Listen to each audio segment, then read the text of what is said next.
Welcome back to the deep dive. This is where we take the source material you send us. We really try to extract the essence and give you that comprehensive knowledge you need, but fast. Exactly. You're here to get up to speed quickly, but, thoroughly. And today, our topic is... It's one of those that's just always rich with potential for some shocking insights.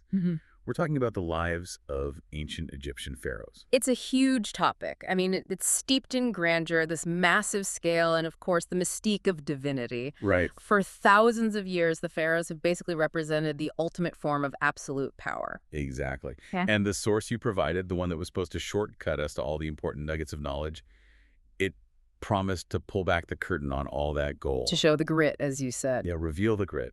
And I have to say, the title, it grabbed me immediately. Oh, it's extremely well crafted for how we consume content today. It really is. So let's lay it out for you. The file we got was a collection of excerpts from a piece titled Disturbing Realities of Ancient Egyptian Pharaohs.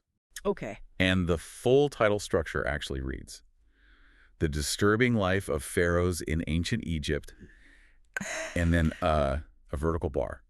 Boring history for sleep.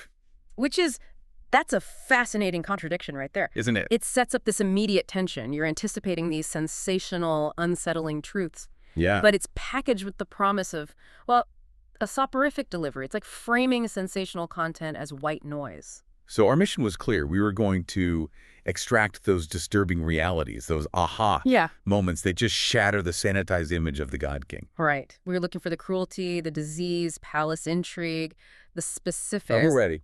But this is where our standard process hit an immediate analytical roadblock. And this is a moment of critical observation that really shifts this entire deep dive. What's so fascinating here is that the source material we received, the very foundation of this session, it only contained the title. And these headers... Wait, what? Hang on. Are you telling me that we have the ultimate clickbait title, but there's absolutely zero content underneath it? You mean we were given the key and the lock, but the safe is empty? Precisely.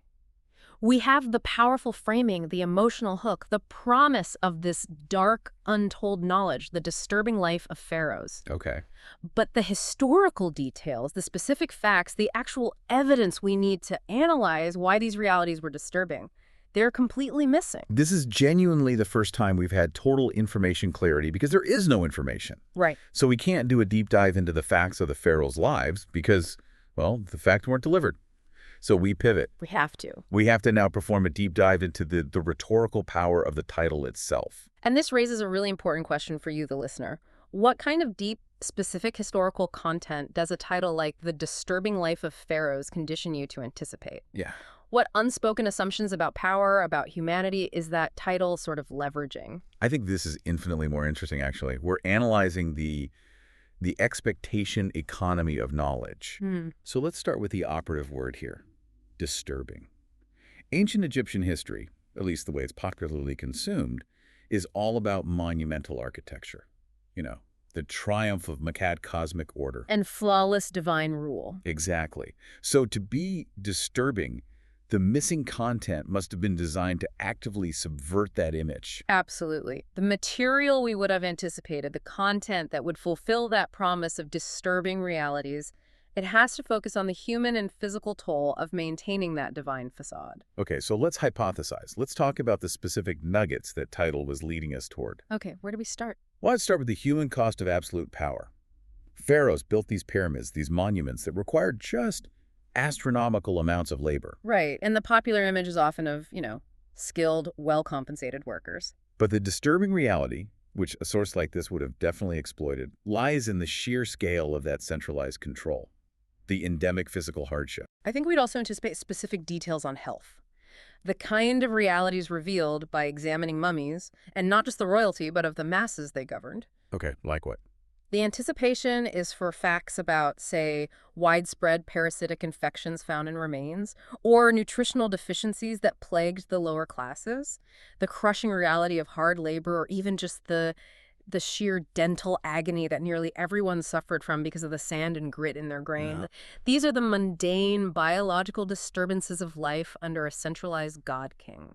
So that shifts the focus from grand political cruelty to just painful, everyday suffering. It does. And then, of course, you have the reality of maintaining the divine bloodline. Ancient Egyptian tradition required pharaohs to marry within the immediate family, often siblings, to mimic the gods Osiris and Isis and, ensure the purity of the divine seed. And that is precisely what fulfills the promise of disturbing for a modern audience. While mandatory sibling marriage was crucial for their theological framework, from our perspective, it results in disturbing genetic consequences. A strong article would detail the physical deformities and health crises caused by this intense inbreeding. It would probably use examples like Tutankhamun, his complex skeletal issues that modern studies have revealed. Exactly that. But I have to ask, if the pharaohs and their society saw this incestuous practice as necessary, as holy, is the disturbance purely our own modern external projection? That is the core analytical point. The title doesn't promise facts that ancient Egyptians found disturbing. Nope. It promises facts that you, the contemporary reader, will find disturbing. That's a great point. It's effectively information arbitrage. It's trading on the difference between ancient norms and modern sensibilities. It promises to reveal the hidden darkness behind the golden mask of divinity. So the political purges, the disposal of rivals, the intense paranoia that must have been necessary to rule as a god. All of it. So on one side, we have this promise of sensational historical horror, elude, suffering, genetic corruption, state-sanctioned murder. That's the disturbing life part. Right. And now we have to move to the other side of that paradox, which I find even more fascinating from a media perspective. The boring history for sleep part. Yes. How do you square this sensational content with that final phrase? This is where the deeper insight into information consumption really lies. It is genuinely confusing. Is the creator promising shocking truths delivered in a voice so monotone that it acts as a sedative?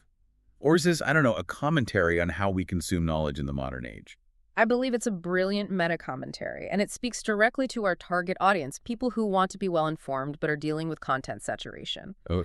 Why would someone want horror facts delivered monotonously? Because it allows for passive absorption. That makes perfect sense. We're constantly trying to multitask. Yeah. You want the deep knowledge, but you want to acquire it without the cognitive load of intense focus. The boring delivery means you, the listener, don't have to be engaged with the material, just exposed to it. Exactly. It leverages this concept of information arbitrage in a totally different way. It suggests that even the most dramatic facts like pharaonic fratricide or the reality of parasitic disease, they become mere white noise when presented with a soporific delivery. So you're acquiring knowledge passively, using facts as background music for sleep or studying. Yes. So the title promises the highest possible sensation, but the subtitle promises the lowest possible effort to consume it. It's the perfect formula. It's the perfect formula for the modern learner who is craving insight but is just exhausted by the sheer volume of available content. It's essentially saying, we have the secrets and we promise not to excite you while we tell you. And that low-effort delivery actually lends a certain legitimacy to the claims, doesn't it? Well, if the presentation is dry, clinical, and intended to induce sleep, the shocking historical facts being detailed, like, say, the ritual sacrifice of attendants during the earliest dynastic burials, they feel less like sensationalism. And more like established, dull historical data. It transforms gruesome historical detail into a mere bullet point. The political purges aren't dramatic power struggles. They're just Chapter 4, Section B, delivered calmly. Which is the complete opposite of the enthusiastic tone we usually try for here. Completely. And this realization is crucial for anyone trying to navigate information. We're trained to recognize excitement and high production as indicators of clickbait, but this source promises the opposite. Extreme claims validated by extreme dryness. Exactly. You need critical thinking to spot the rhetorical power in both extremes. Okay, so to sum up this unusual analysis, the article we didn't read would have likely detailed the physical, the political, the genetic decay just beneath the surface of divine pharaonic rule. The incest, the disease, the labor cost, all of it. And it would have delivered those profound historical insights in a package designed for passive consumption. Recognizing that sometimes being well-informed today means absorbing facts efficiently, even if those facts are profoundly unsettling. The intent was high-value, low-effort knowledge. So we set out on a deep dive to find the disturbing realities of the pharaohs. And the sources gave us the entire marketing strategy, the powerful rhetorical promise, but they left out the supporting historical data. We had to analyze the expectation instead of the evidence. In that very process, recognizing the promise versus the delivery is the most valuable takeaway here. Also, If we connect this to the bigger picture of how you acquire information, critical thinking isn't just about evaluating the veracity of the facts you're given. It's about recognizing the intent of the provider and recognizing the gap. and recognizing the gap when information is missing or incomplete. Identifying that gap is the crucial insight. We know exactly what kind of hidden history was promised, and now we know why that promise was so rhetorically effective. That gives us a much stronger starting point for genuine research than if we had just read the article itself. Which brings us to our final provocative thought for you to mull over. We've analyzed the rhetorical power of this title, The Disturbing Life of Pharaohs. So forget the pyramids, forget the glamorous discoveries. Based only on that phrase, that suggestion of unsettling hidden truth, what specific fact, blending political ruthlessness with divine ritual, do you think the source promised to expose that would absolutely shatter the historical image of the God King? Use that title. Use that powerful anticipation as the starting gun for your own deep exploration. Recognize the power a title has in shaping your expectations, and then go seek out the verified, documented historical facts that either fulfill or radically subvert those expectations. Until next time, keep digging, and always remember to check whether the jar actually contains the history promised by the label.